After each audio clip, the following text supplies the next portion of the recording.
সায়রা খান মাত্র ২৮ বছরের এই মেধাবী বাঙালি আজ নরওয়ের জাতীয় সংসদের অত্যন্ত প্রভাবশালী সদস্য।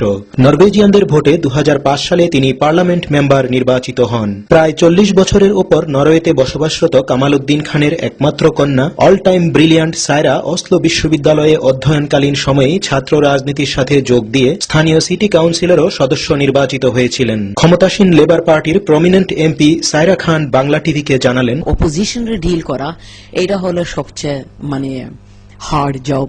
কেন অপোজিশনটা চায় আমাদের পজিশনে নিতে, আর ওদের সাথে সবসময় ডিসএগ্রিমেন্টস করা আর আর্গিউ করা চেম্বারে মিডে, টেলিভিশনে, TV ডিবেটে, that's the most hardest and greatest job, but that is also the most important job for a politician, to make speeches on what you believe in.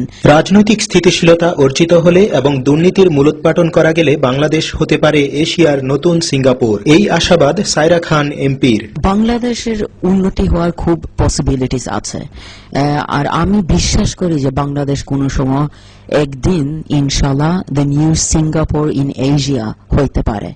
কিন্তু এইটা হওয়ার জন্য সবচেয়ে বেশি ইম্পর্টেন্ট থিং হলো পলিটিক্যাল স্টেবিলিটি অ্যান্ড করাপশনরে আমাদের বের করতে হবে।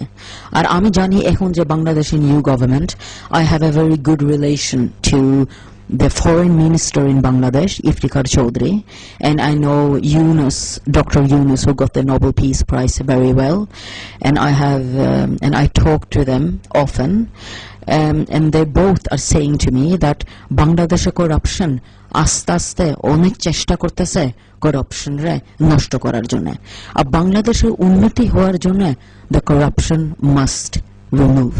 করাপশন শুধু নয়, পরিবারতন্ত্র গণতন্ত্রের জন্য সহায়ক নয় বলে মনে করেন নরওয়ের ক্ষমতাসীন দলের এই বহুল আলোচিত MP. Politics is not a power that you should inherit.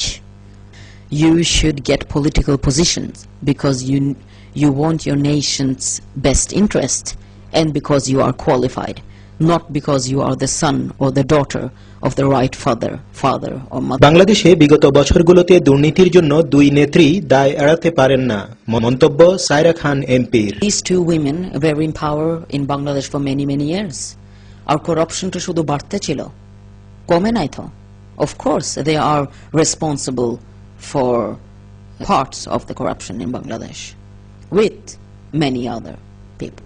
নরওয়ের প্রধানমন্ত্রীর সাবেক উপদেষ্টা সায়রা খান এমপি শত ব্যস্ততার মাঝেও সময় পেলেই দেখেন বাংলা টিভির অনুষ্ঠানমালা। I think it's very great that although we live in Western, in London, in Stockholm, in Oslo, in Berlin, in Frankfurt, we have TV channels like Bangla TV, because then it will be impossible for us to forget Bangladesh, our traditions, our culture, our costumes, and our religion.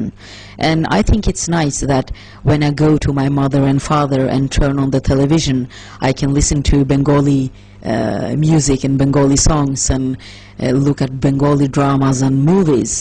So I'm very grateful that we can broadcast Bangla TV. বাঙালির গৌরব সায়রা খান আজ সারা বিশ্বের বাঙালি নতুন প্রজন্মের কাছে যেন এক বিশেষ অনুপ্রেরণার উৎস।